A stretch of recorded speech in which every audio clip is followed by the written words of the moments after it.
I know you do venture investing, some angel investing. Even just that point is so fascinating because here you are, I know you've raised venture capital for Kettle and Fire, but my sense is culturally, you've run it as it's a profitable business. You want this to be profitable and growing. So you want it to be sustainable.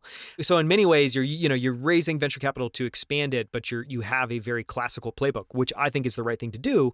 That said, I imagine from your position, seeing some of this, you probably have a love-hate relationship with venture capital because one of the flaws of venture capital is it gives to your point, there are so many examples. A great example recently has been this 24-hour or 20-minute delivery of groceries in New York is, I think, a fascinating example of just like hundreds of millions of dollars lit on fire for companies that are not going to be around anymore because it was never a sustainable business. And yet venture capital funded it.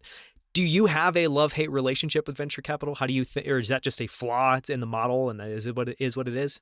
Yeah, I mean, look, I don't actually think it's a flaw in the model. I think it's a beautiful thing in some ways that people can allocate risk capital and like trying to build amazing, cool things that if they worked, like there's a huge payoff. Like I think that there should probably like on the overall sphere of like how we allocate money as an economy, we should probably put more money into like likely to fail, but if it works, boy, will that be transformative for society type projects. And I think venture capital does a really good job of that. That said, though, I think that the problem or a problem in venture is that people use venture capital to describe venture investing in small companies across sectors, which I think is kind of crazy. Like when it comes to consumer, people will say like venture capital invests in, when it comes to consumer products like Kettle and Fire, Perfect Keto, and the like.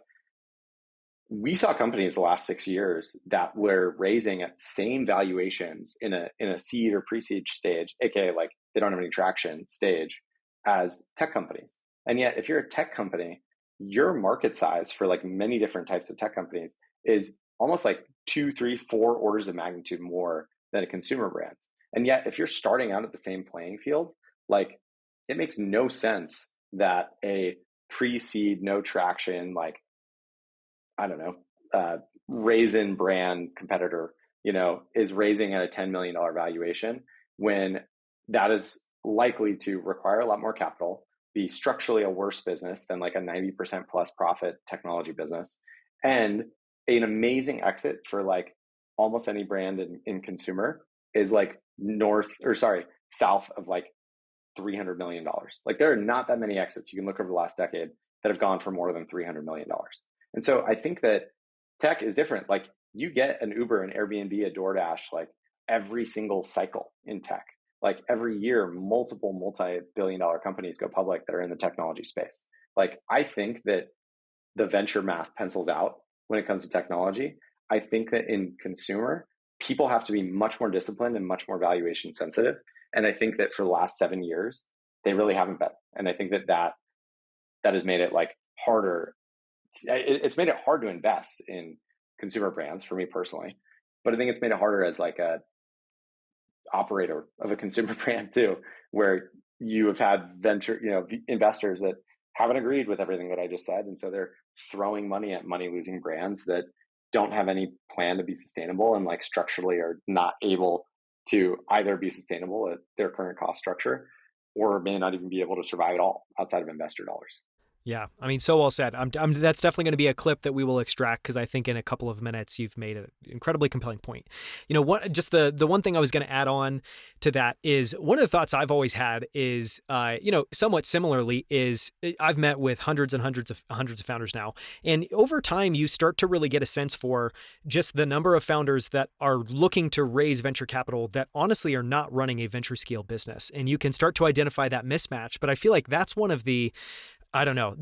Like once you spot that, you see it everywhere. And I think what I mean by that is exactly what you're saying. Like, yes, you can raise venture capital or you can raise money from other people and you can call it venture capital. But if you don't have a venture scale business, one, you shouldn't be signing up because you actually can't generate the return profile. It's not going to be fun for you. It's not going to be fun for your investors. But also I think to your point, it's like getting way too loose with the term as opposed to trying to be precise with it, more prescriptive about what it is.